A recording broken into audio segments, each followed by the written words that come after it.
Since Bitcoin is open and decentralized, anyone can join the network and set up a wallet without providing any personal information. And this is what makes Bitcoin somewhat anonymous, but not completely. Although it is not always easy to find the identity behind each address, all Bitcoin transactions are publicly recorded on the blockchain and open for anyone to see. Therefore, Bitcoin is not considered anonymous, but a pseudonymous cryptocurrency, and, as such, is susceptible to dusting attacks. Dusting attacks were created as a method to analyze blockchain transactions and de-anonymize users. They refer to an activity where attackers try and break the privacy of Bitcoin and cryptocurrency users by sending dust transactions to their wallets. But what is dust?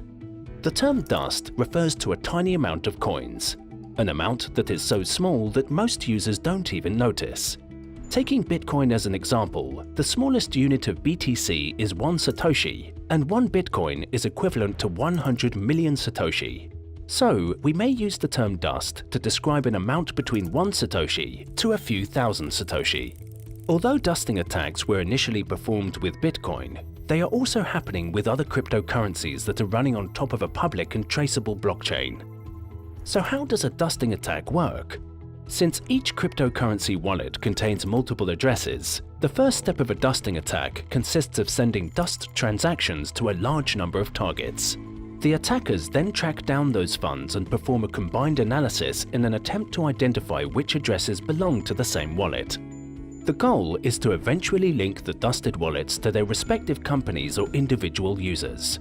If the wallets are successfully de-anonymized, the attackers may use this knowledge against their targets, either through elaborate phishing attacks or cyber extortion threats. An effective way of protecting yourself against dusting attacks is to simply not move the dust funds you receive. If these funds are not moved, the attackers are not able to make the connections they need to de-anonymize the wallets, because these attacks rely on a combined analysis of multiple addresses. Considering that Bitcoin wallets do not require personal data to be created, any transaction that is made directly between two parties is more likely to remain anonymous. Ideally, a brand new Bitcoin address should be created for every new receiving transaction in order to preserve users' privacy. Dusting attacks are not always related to phishing or cyber extortion. They may also be performed by authorities as a way to track cryptocurrency users and eventually detect illegal activity. Along with dusting attacks, other de-anonymizing techniques that involve blockchain data analyses are being deployed by companies, research labs, and governmental agencies in an attempt to de-anonymize blockchain networks.